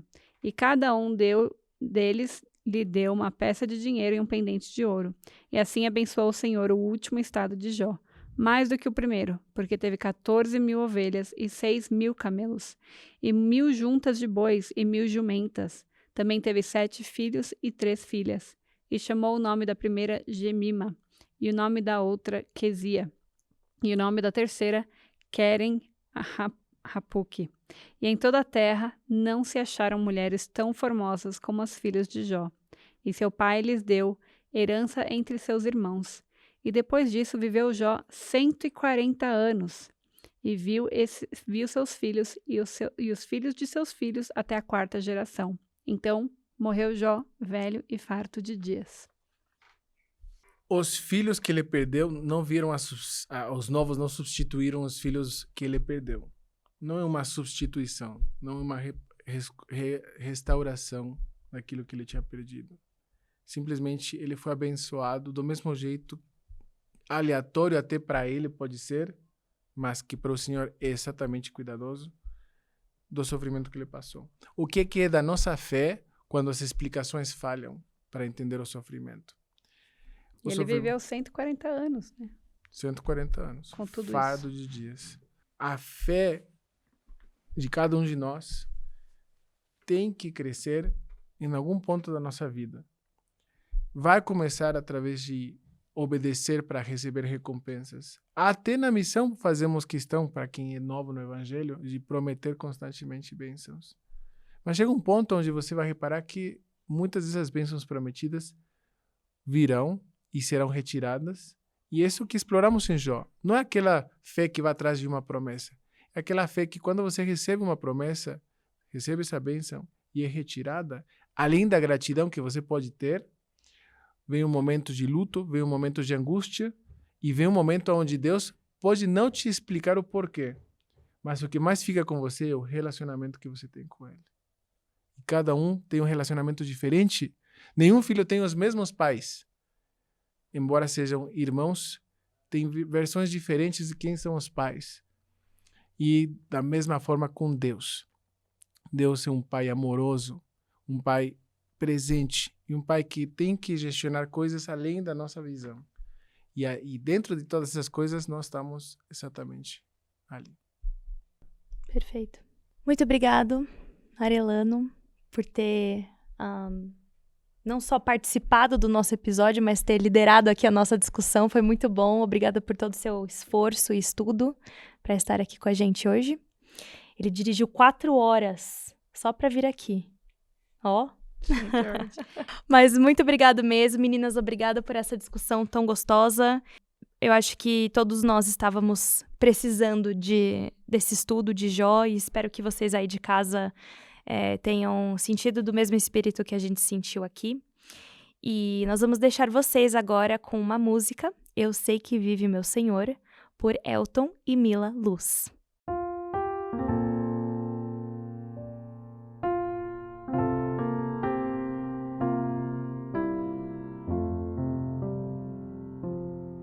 Eu sei que vive meu Senhor, o meu sublime Salvador, que vive e reina sobre nós, a todos chama a sua voz, que roga sempre ante Deus, velando pelos filhos seus, que vive para me amparar e minha alma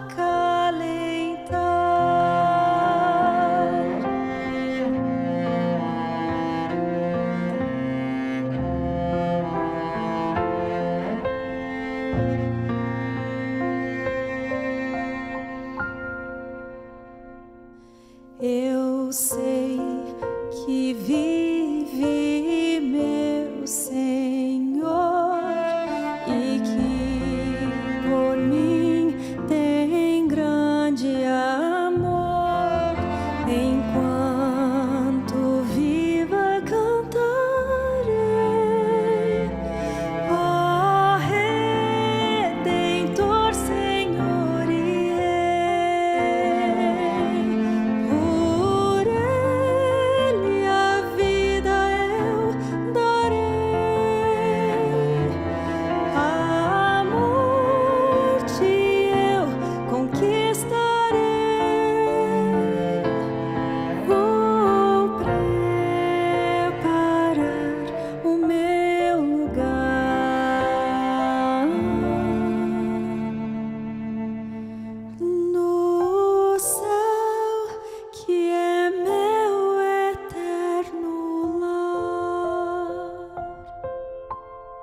sempre a Cristo exaltai. Clamemos hoje com fervor. Eu sei que vive meu Senhor, que vive para me alentar, a minha angústia sossegar, meu turvo coração calmar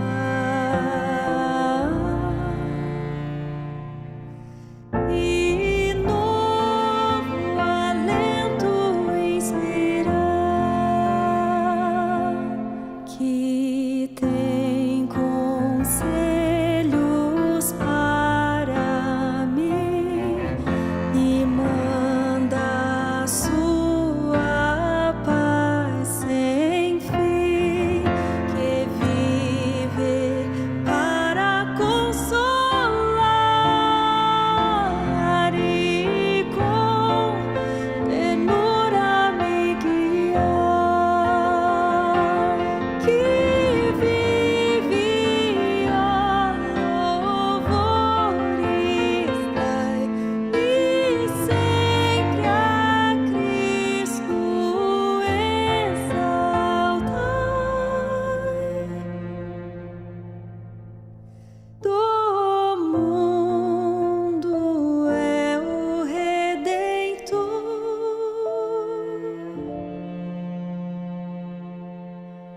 eu sei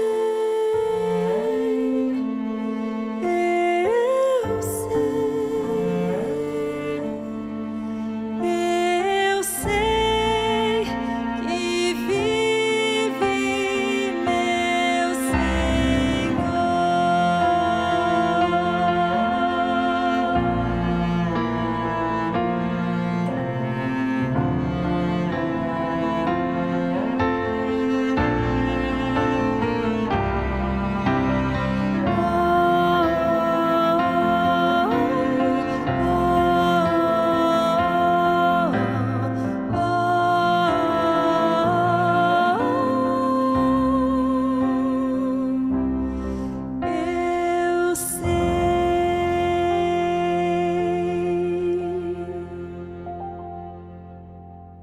Eu Até semana que vem. Tchau, tchau. Muito obrigada por estar aqui. Se você gostou do nosso conteúdo, deixe um like, um comentário e se inscreva no nosso canal. Nosso podcast também está disponível no Spotify e Apple Podcast. Se você quer ficar mais ligado ainda no nosso conteúdo, nos siga no Instagram, em @MartaMariaPodcast.